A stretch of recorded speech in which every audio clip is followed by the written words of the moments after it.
California Congressman Robert Garcia, the ranking member of the House Oversight Committee, was just in that interview with Leon Black. He joins us now. Congressman, tell us what happened.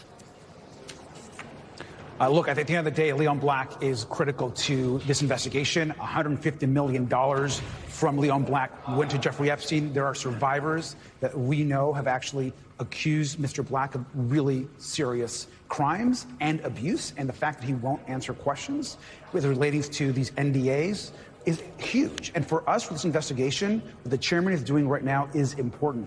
These subpoenas will ensure that we get the NDAs, but also ensure that we actually get Leon Black in front of our committee under subpoena and under oath, so that he actually has to answer these questions. These interviews should all be under oath. And the fact right now that we're actually going to get Mr. Black under oath is really important. So we actually commend Chairman Comer's decision here. It's what Democrats have been asking for this entire time, is under oath depositions. And so right now we're actually waiting for Leon Black to make a decision whether he's going to continue, whether he's not. He's been meeting with his lawyers, but the attorneys have been doing a good job of asking tough questions he won't answer. Okay, let's talk about those tough questions, especially since this conversation is still happening, playing out in real time. What are the questions you want to ask of Leon Black?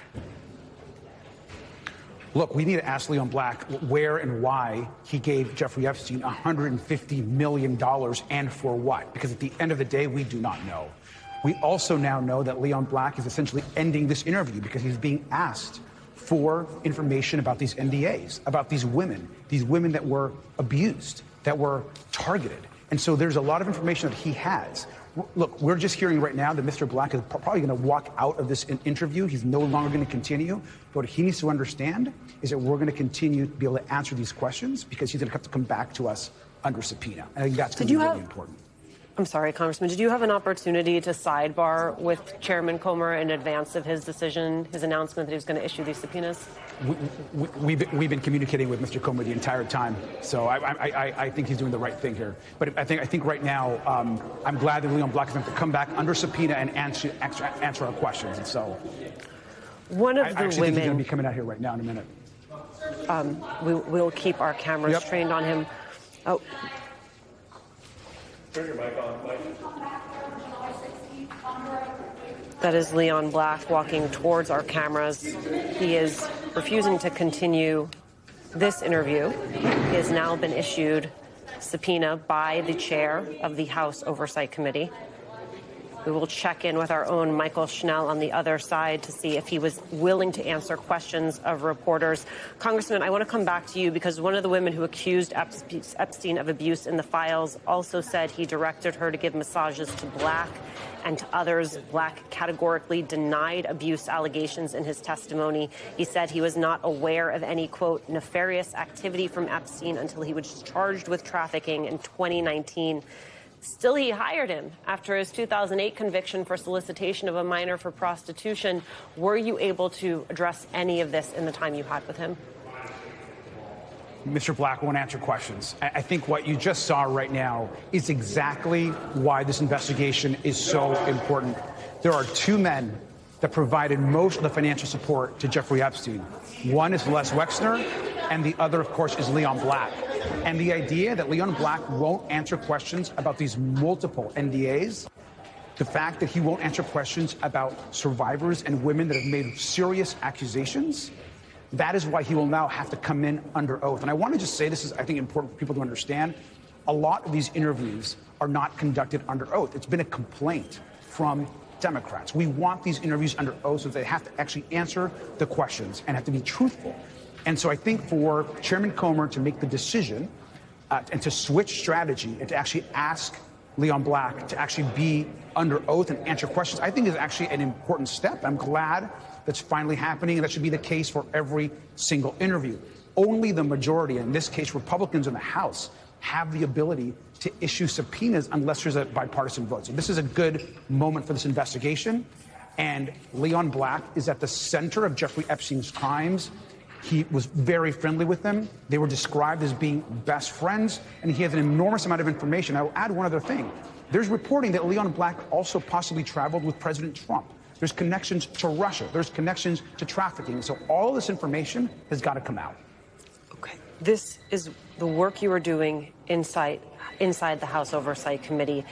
In tandem, you have a federal judge recently ordered the Justice Department to produce an unredacted, even more Epstein file, saying it has not fully complied with the Epstein Transparency Act. How does that potentially change the nature of what you're doing inside House Oversight? Look, we are incredibly supportive and grateful for all the different lawsuits and the different actions that are being taken by the courts. I mean, just recently, obviously, the fact that now we have a judge talking about standing the ability for journalists to actually get information to sue to ensure that all of the files are released is so important. Look, only 50% of the Epstein files have been actually released to the public. About 3 million documents, half of the Epstein files, have not been released to the public. Why? What's in those? What information is critical to our investigation that's being hidden by the Department of Justice?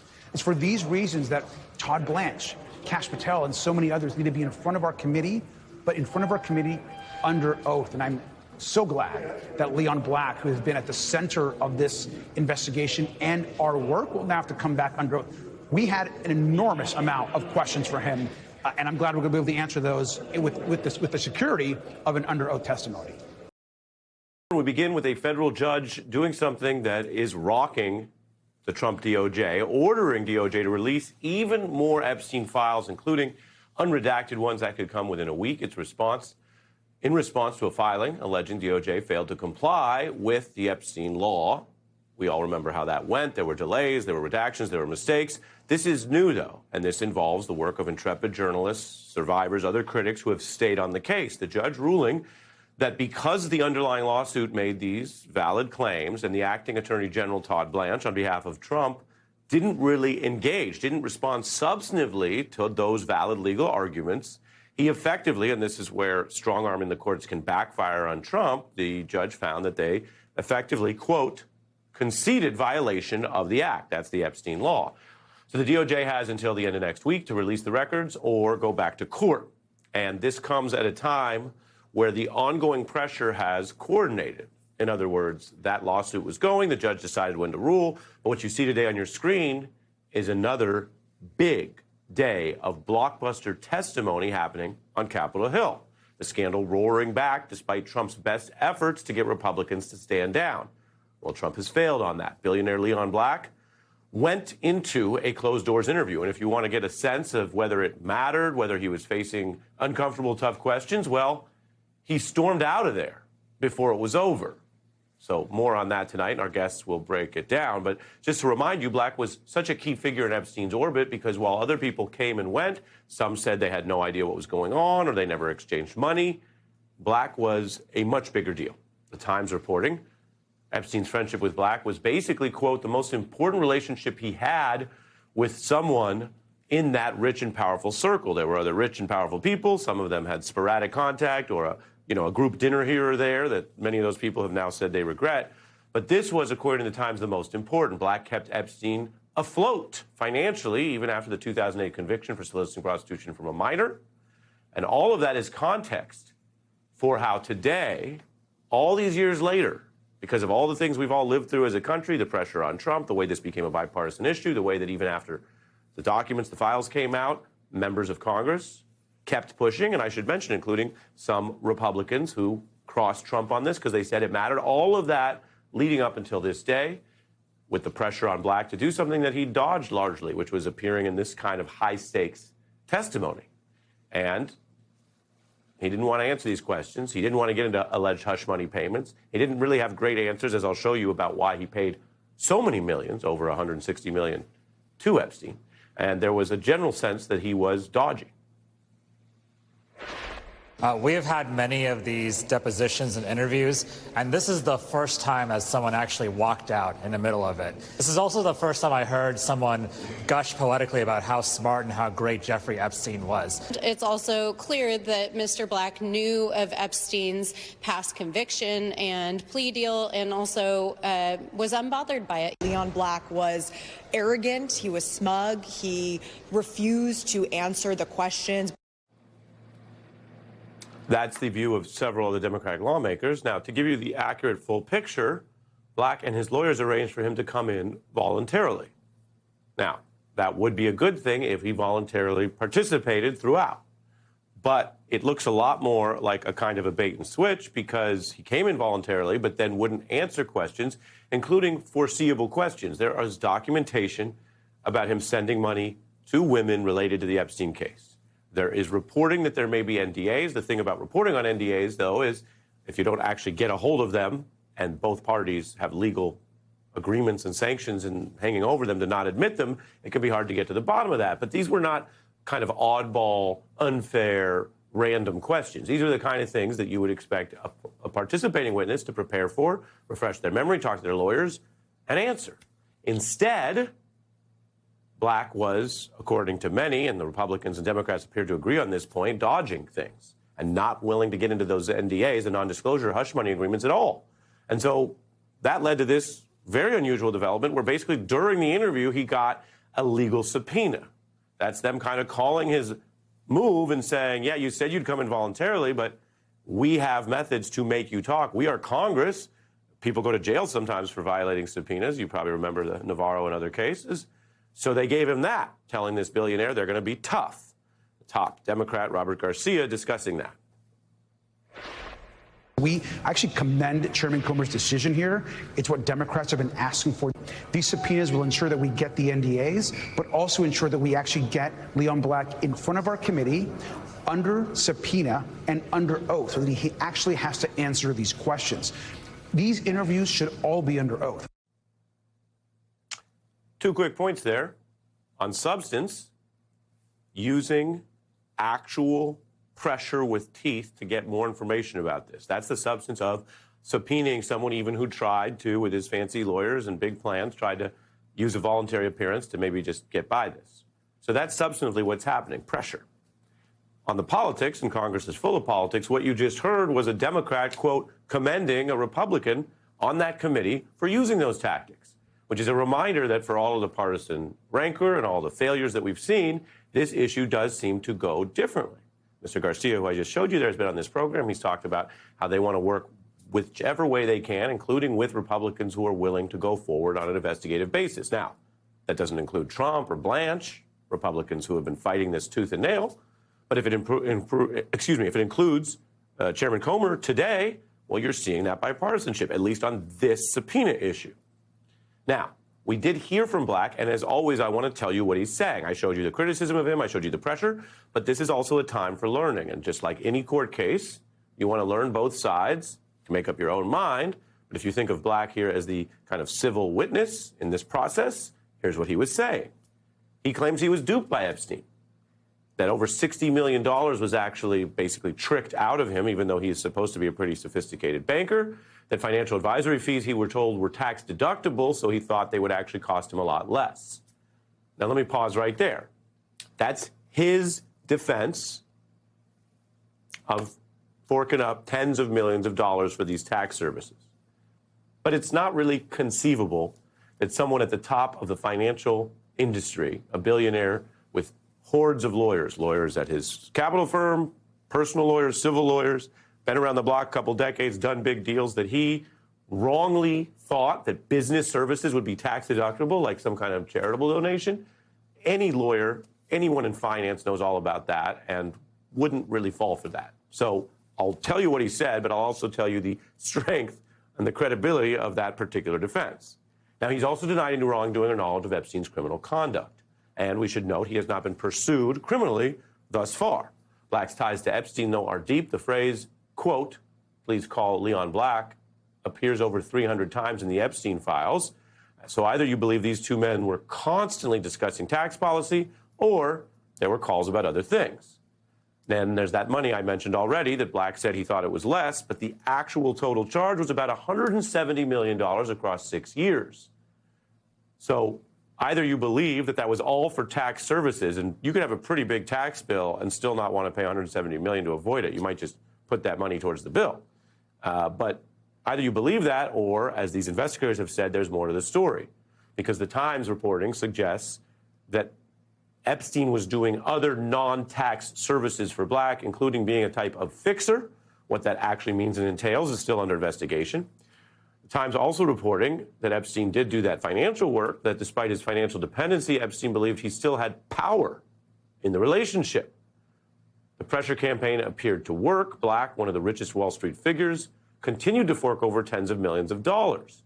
So reading between the lines there, the Times is suggesting that perhaps, it's not proven, but perhaps there were reasons that that money was changing hands beyond the just claimed tax services. Now, again, I told you we're going to tell you both sides of this right before we bring in our guests. One of Black's lawyers tells the Times that the payments to Epstein were all tax and estate planning services. And, just to get this on record, they added to imply that Epstein somehow had influence over Mr. Black is false and patently absurd. That's reporting from the Times, and we are joined by Deputy Investigations Editor from the New York Times, David Enrich, who has covered Black and Epstein's relationship extensively, as well as many other facets of this. And another reporter who's worked on this story quite a bit, Tara Palmieri, veteran journalist, author of The Red Letter on Substack, and host of the Tara Palmieri podcast. Welcome to both of you. David, you and your colleagues' reporting is paramount here. I mentioned that we do want to reflect the denials. There was also a clear clash over the scope of testimony today. Given that you've been so deep in this, one, where does Black fit into the Epstein circle? Just big picture to remind people. And then two, what stood out to you or what did you learn today? Well, and the Black relationship is arguably one of the very most important relationships that Epstein had. And Black was the single biggest financial contributor to Epstein probably ever, but certainly in the years after he was convicted of a sex crime and had to register as a sex offender. So he played an absolutely indispensable role in keeping Epstein afloat, allowing him to continue to abuse women, young women, and also maintain this very extravagant lifestyle. And the thing that surprised me about today's hearing is that, and it was very odd to me that Black was willing to go in there voluntarily in the first place. He's been extremely tight-lipped and uncooperative with requests to better understand the nature and extent of his relationship with Epstein. And the notion that he was going to go in there and just voluntarily, happily answer everything for lawmakers really surprised me. And it turned out that was not at all what he intended to do. And now I guess he's going to have to do that under threat of, contempt of Congress. Today, a pretty crucial figure in the Jeffrey Epstein investigation was on Capitol Hill. It's this guy, billionaire investor Leon Black. He was Epstein's main source of income for several years. Black paid Epstein over $150 million for what he described as tax and estate planning, which is a lot more than what he would have paid other more established firms. Black met voluntarily with the House Oversight Committee today, but the meeting went off the rails after he refused to answer questions about allegations that he signed non-disclosure agreements with women who were linked to Epstein. Just 1 hour into the meeting, the committee's Republican chairman stepped out to announce they were issuing subpoenas to Black right then and there. I have just issued 2 subpoenas to Mr. Black, one for all the NDAs that he is party to, and second for a deposition on July 16th. The NDAs are between him and other women. We want to know, was Jeffrey Epstein involved in the NDAs? Was he involved in writing? Was he involved in awarding funds to the women for the NDAs? What was the reason for the NDAs? We want to know everything about the NDAs. So that's very important to our investigation. Not long after that, Black and his attorney walked out. There they go, marking an abrupt end to his voluntary interview. Black has long denied being involved in Epstein's criminal actions, and that is just one of the Epstein developments today. The other is that a judge has now ordered Acting Attorney General Todd Blanche to produce more unredacted files on Epstein, including notes from FBI interviews with a woman who accused Donald Trump of sexually abusing her when she was a teenager after Epstein allegedly introduced them. Trump has long denied any wrongdoing related to Epstein. Joining us now is the person who filed the lawsuit that led to the judge's order. My friend Katie Phang, who is a trial lawyer and an independent journalist. Also with us is Joyce Vance, a former U.S. attorney for the Northern District of Alabama. She is a law professor at the University of Alabama and the author of Civil Discourse on Substack. Good to see both of you. Katie, tell us about your lawsuit and this judge's ruling granting your motion. What type of unredacted files are you most interested in seeing the Justice Department produce now? Well, Jacob, it's good to see you and especially to be here with Joyce. My lawsuit is very clear. I just want the Department of Justice to follow the law. I'm not asking for anything more, but I'm certainly never going to take anything less than what the law requires. And the files that I'm specifically looking for are all of them. The lawsuit seeks the release of the properly redacted files. But in this immediate instance, this motion for preliminary injunction that was just granted by federal Judge Emmett Sullivan, we identified specific emails where the sender and the recipient, their names and their email addresses have been improperly redacted, or at least it appears that they are. And the reason why, Jacob, nobody really knows is the required redaction log that the Epstein Files Transparency Act was telling the DOJ that they had to do has never been done. So that is another component of my preliminary injunction that has been granted. But you did note that there are missing interview notes by the FBI that we know existed at least at some point in time that deal with an allegation by a woman who says that she was just 13 years old when she was physically and sexually battered by Donald Trump. Where are those interview notes? We haven't even gotten them in a redacted form. And there's also foreign language documents, Jacob, that, according to Todd Blanche, they didn't even bother to try to translate. He said, we didn't have capacity to do so. And yet we know that this was a multi-decade international sex trafficking child rape ring.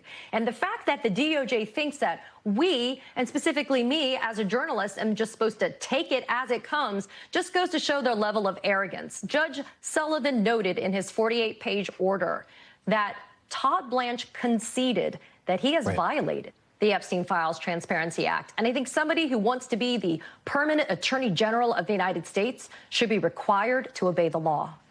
I'm so glad, Katie, that you mentioned that, because it's exactly what I want to ask you about, Joyce. I'm looking at it here. The judge said that the Justice Department, the word exactly, as Katie said, was conceded violating the Epstein Files Transparency Act, passed by Congress, signed by the president. But a Justice Department spokesperson said that Todd Blanche, quote, has not conceded anything, and that Judge Sullivan's perverse interpretation appears to be focused on driving misleading headlines. This judge is suggesting DOJ violate the law by unredacting victims' names, who, as the department has always explained, sadly became co-conspirators. DOJ has produced all responsive documents and will appeal this decision with confidence. Your reaction?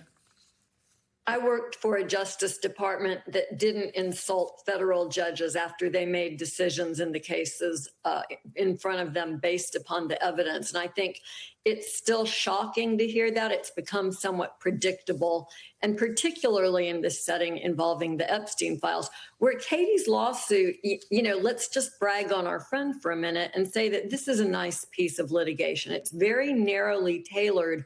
It asks at this stage with the injunction for the release of a very specific universe of documents that were either over-redacted or improperly withheld in the original release of the files, because the Transparency Act is very clear. It says DOJ cannot withhold documents to protect, for instance, important, well-connected men in Donald Trump's orbit. So all of this stuff is properly disclosable. And when the judge makes this point that the Justice Department has conceded that, he's basing that on the fact that they challenged the legal basis for Katie's lawsuit. They say she used the wrong statute. She should have used the Freedom of Information Act, not proceeding under the Administrative APA. Procedure Act. Right. And the judge says, well, that's wrong. But here's another thing about how DOJ operates. You don't just make one argument and then walk away. You don't just make that threshold legal argument and walk away. You argue in the alternative and you say, well, Your Honor, even if we're wrong about that and she's entitled to proceed under the APA, we still don't believe we have to turn over these documents. And you lay out your reasons. The reason the judge says DOJ conceded here is because they didn't lay out any reasons that they didn't have to turn over these specific items. That, I think, is very telling. It would have been tough to make that argument because they all fall clearly within the dictates of the Transparency Act. The judge pointed that out. DOJ doesn't like it. They're engaging in name calling. That's still not a response to the substantive arguments that we're winners here. And not only are they engaging in name calling, but they're making no secret, or at least it certainly sounds like they plan to appeal this. Katie, why are they so opposed to releasing these unredacted files? What is your theory? I don't know, Jacob, maybe we should go to the Situation Room to have a conversation over why they don't want to release this. I mean, that reporting combined with the fact that it has now been more than 6 months since December 19th of 2025, which is the date by which the law required the Department of Justice to comply with the law, just shows a level of disregard for the rule of law that we have seen time and time again from this Trump DOJ. But I want to make something clear. The desire to bring this lawsuit, my hand was forced, Jacob, because as a journalist, I cannot do my job. And more importantly, I cannot deliver the facts to the public and to the victims and survivors of Epstein, Maxwell, and others so that they can also pursue investigative leads. It is the greatest stain on American history that a multi-decade sex trafficking ring involving children being raped resulted in only 2 prosecutions thus far, one of whom is now dead. And I think that we look at other countries like France and England, and we see them picking up the laboring oar to continue to try to find culpability and accountability where it lies. And yet our country, which is supposed to be the greatest in the world, according to Donald Trump, doesn't even know how to abide by the law. If the Department of Justice can't do it, then this is something that we have to actually force them to do. Watching Comer come out after Leon Black went in there today, just want to ask you about what happened there. Politico reported just yesterday that Oversight Committee members were considering issuing subpoenas. This is what it said, quote, to find out about the NDAs between Jeffrey Epstein's friends and his victims. Your take on the significance of all of this? Well, Katie and I have both been there as prosecutors, right? You try to get a voluntary statement out of a witness for starters. But sometimes you find yourself in a situation where the witness isn't being truthful and things go south pretty quickly. What we saw today looks exactly like that. This is not the Democrats on the Oversight Committee demanding subpoenas. This is the Republican leadership issuing them. Strong suggestion is that they were very uncomfortable with Black's testimony once he was in the room. The fact that they focused on the NDAs goes to the heart of the matter that's at issue in Katie's lawsuit. This is about people who were victims. And although DOJ is now trying to recharacterize them as co-conspirators, inside of the Justice Department, this is a very sensitive issue in human trafficking cases. And the reality is that people who are victims should be treated like victims. Now the committee will have the opportunity to get to the bottom of that. Katie Phang and Joyce Vance, thank you both so much. It's good to see you. Appreciate it. Today was Follow the Money Day in the House Oversight Committee's Epstein investigation.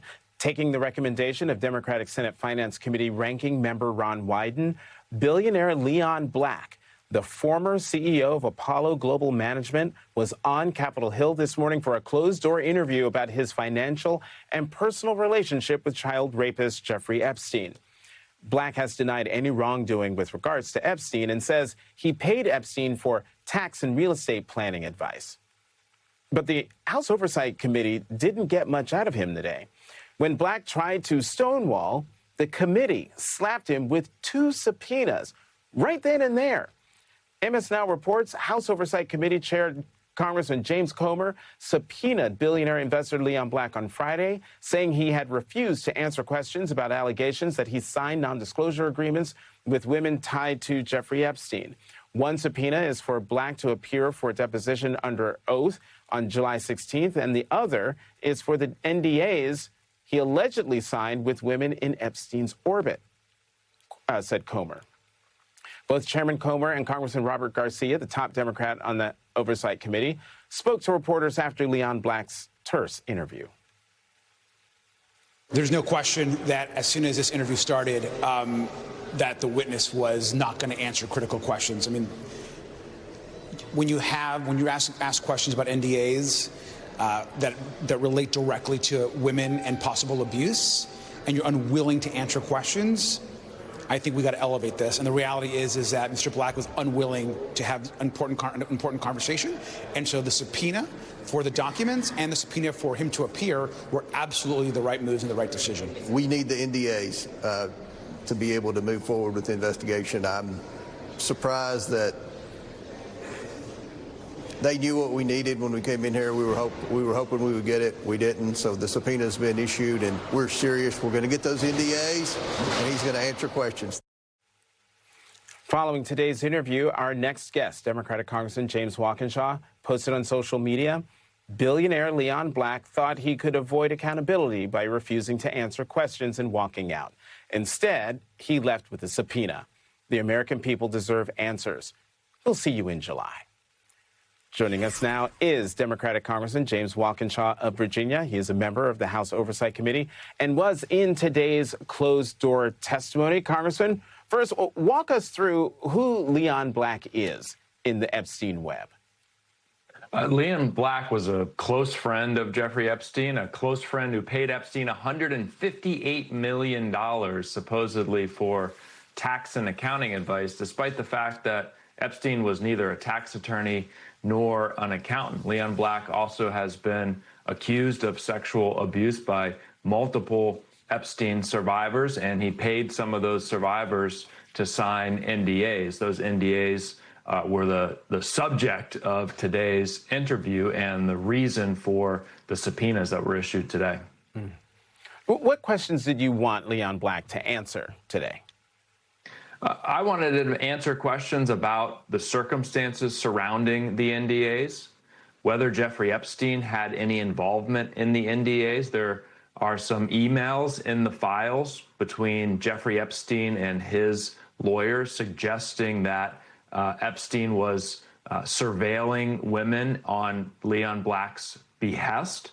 I'd like to ask questions about that.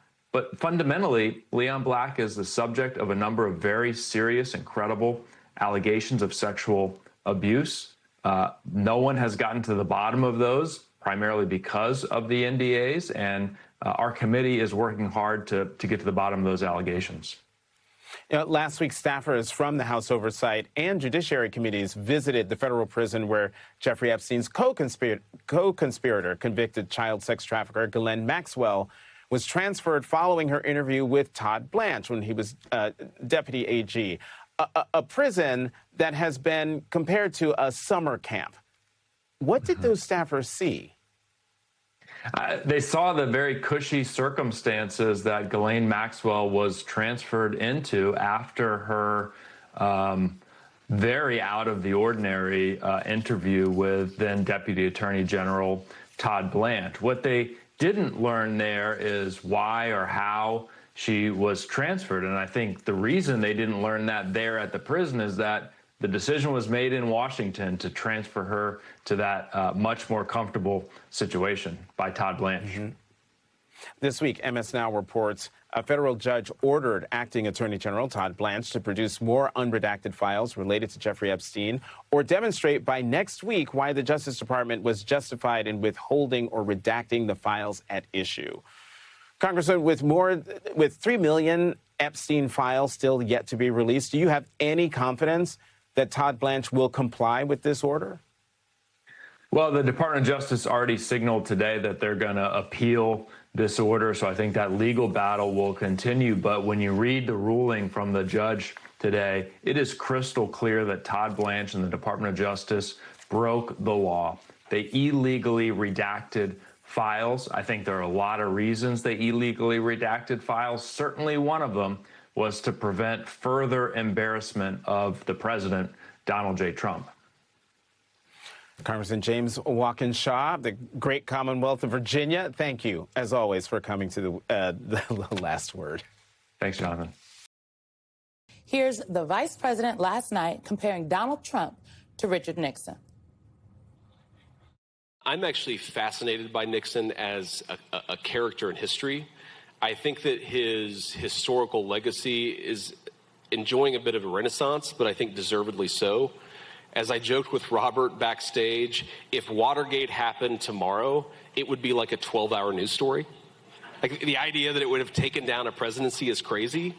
And by the way, if you look at the story of how the deep state took down Richard Nixon, it's not all that different from what the same groups of people, the same institutions tried to do to Donald Trump in the first Trump administration. The sitting vice president, let me just say, is trying to rewrite history. In his mind, what once was viewed as a constitutional crisis is now nothing more than just politics as usual. Tonight, House Oversight member Congresswoman Yasamin Ansari is with us.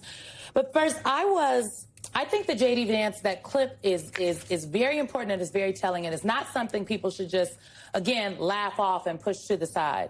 Because to compare what happened with Richard Nixon to Trump and say that it was just the deep state absolves Nixon from any wrongdoing. It also just ignores the fact that people went to jail, that there were real reforms that happened after Watergate in Congress, as well as within the Department of Justice, because of what Richard Nixon did. The man was nearly impeached, and only was not impeached because members of his party went to the White House and said, you need to resign or we'll impeach you. So he's trying to rewrite history to sanitize us so we're all okay once Trump does a little more. I appreciate that so much. And you know what? I'm here to say I think a significant portion and an important significant portion of the American people do as well. So the fact that you are reiterating it is important. But here's number two.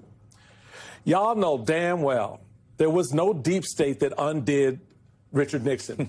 Richard Nixon's own dumb behavior did him in. Paranoid behavior. His paranoid, greedy, aggressive, I want it all behavior did him in. And let me be clear on the record, what is doing Donald Trump in is the exact same greedy, demanding, uncontrolled, irreverent, disrespectful behavior as President of the United States. There is no deep state, people. Could you please stop that BS noise? Because it doesn't exist the way you want to make it. To your very point, the fact that J.D. Vance, who someone told me was an intelligent human being, who someone told me went to institutions which I would ask for those degrees back, as he sits in a national audience talking this kind of crap, knowing damn well what happened. I was there. I saw it unfold.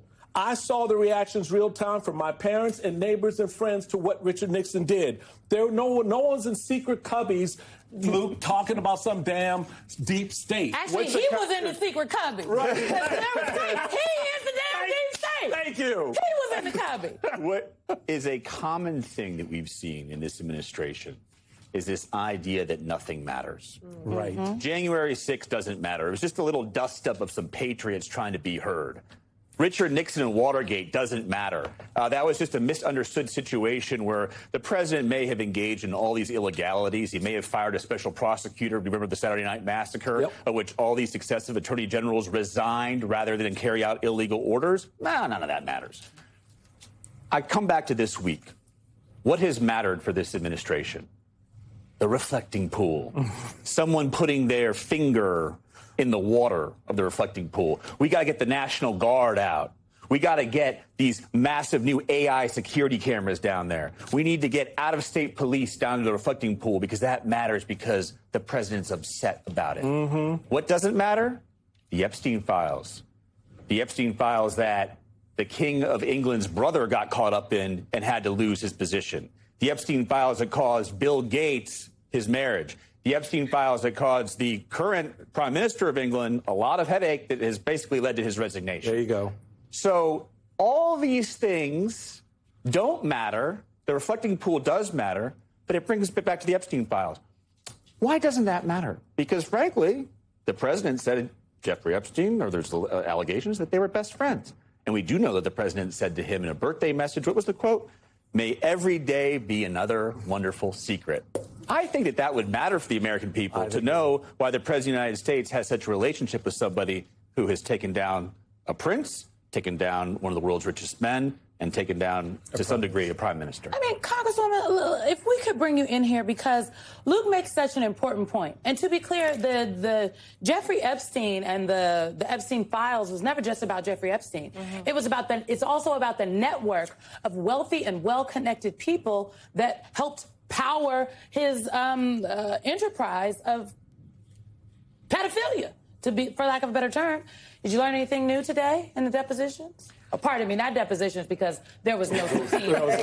Exactly. Well, first of all, to the conversation you all were just having, we know Donald Trump is running an unprecedented criminal enterprise out of the White House. Every day they are doing corrupt things that are, 30 Watergates happen weekly with this administration. And with the Epstein files in particular, I believe this is the most egregious cover-up in American history.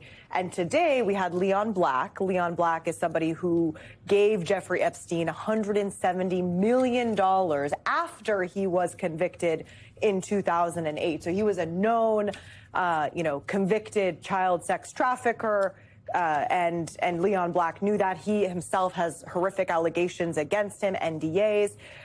He was supposed to be in a transcribed interview. We've had a number of these. I mean, I've taken part in so many now. And even though they are behind closed doors and technically not under oath, which as oversight Democrats, we believe they 100% all should be, we usually learn something, right? And the people at least feign that they are cooperating.